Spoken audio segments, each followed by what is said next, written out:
THR reporting, Mason, this is the last bit of news.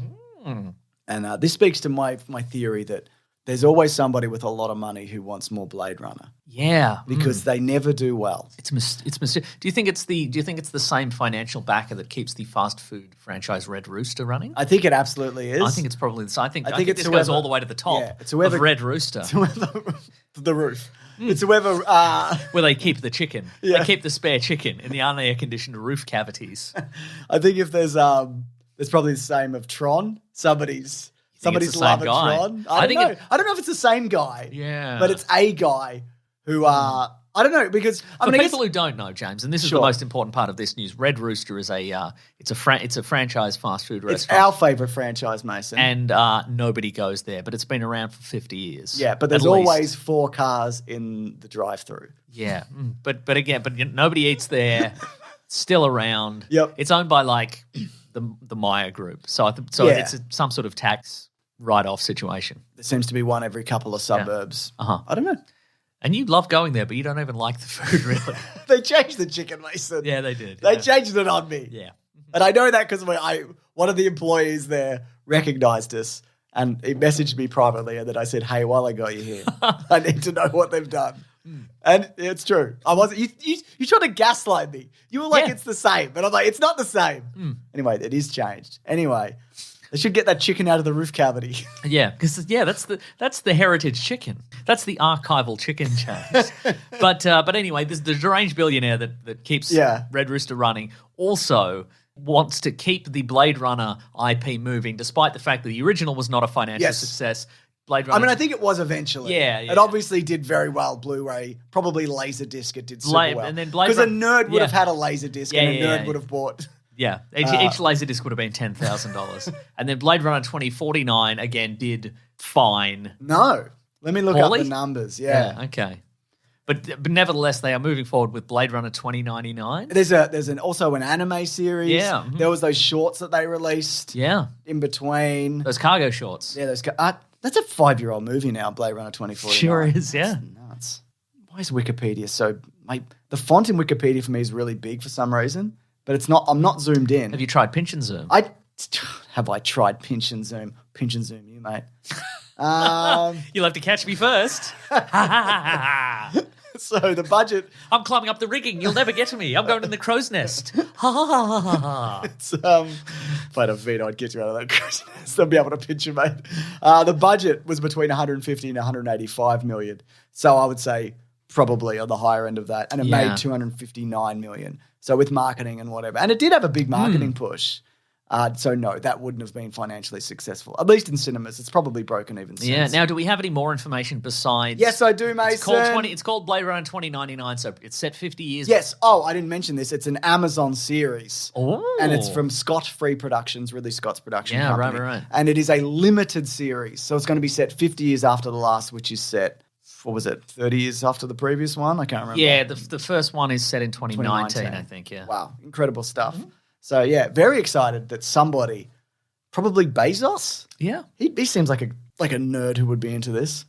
A horrible creep. And he's always got flavour wrap crumbs on his face. Very suspicious, Mason. Yeah. A popular food item from Red Rooster for the uninitiated. It's the only thing worth eating there. Mason, have you seen Jeff Bezos with his shirt off?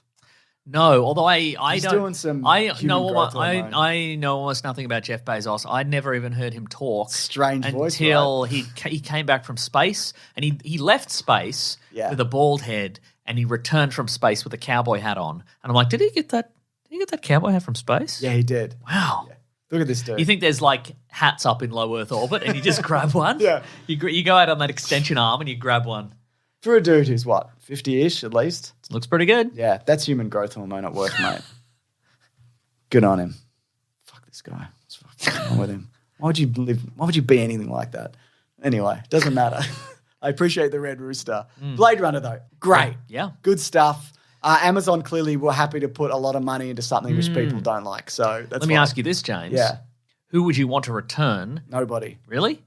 And who do you think could return? Everybody. Everybody could return. But I would love if Deckard came back, if Harrison Ford came back as Deckard and he's not a replicant, he's just way older. He's just been another 50 years and he's even more haggard. Yeah. He's still got that grey T-shirt on. Well, they never specify. He's covered in red dust. He could also come back even if the last version of him was a replicant that we saw. He could be a replicant. Or he could be a replicant now. Yeah, because they make copies. They could glossy him up. They glossy him up. Do you think a Harrison Ford or a Ryan Reynolds, not a Ryan Reynolds, a Ryan Gosling Reynolds would do it. Ryan Reynolds would do it. Well, Ryan Gosling was a replicant. But he apparently maybe Ryan Reynolds doing the Voight-Kampff test and he's like, he's behind me, isn't he? Or like he's doing the Voight-Kampff test and then he kills the tester and he's like, well, that just happened. Cheers in the cinema. They're filming. They're playing it in a cinema. But I mean, Gosling's a replicant, so he could come back, or there's another version. Well, we know Dave Bautista was also a replicant. That was the first person I thought of. I'm like, does he want to do TV? Does he want? I think so. Would he want a role? Because if it's limited, especially. Yeah. Spoiler alert for that character who got a small role in. He has a small role in 2049, and he has a slightly expanded role in that in the pre. Which must be on the Blu-ray, but it's the sort of a web short about his involvement in kind of a replicant war kind of thing. Yeah. There was also, and because we're in spoilers, Deckard's daughter. Oh yeah. Mm-hmm. There's also, they could bring back Rachel as well as they did in the previous one. Jared Leto. Sure. Yeah. Yeah. Sure. Yeah. He's actually doing Tron 3 apparently. I know. Do the thing they were supposed to do in the end of the last one. She escaped with the Tron, Olivia Wilde or whatever. That's right. I got out of this Tron for nothing. Yeah, right? Yeah. There is a Tron thing coming up. I think it's like a mobile game or something. It's called Tron Identity. It's called Tron, $3 a minute. That's right.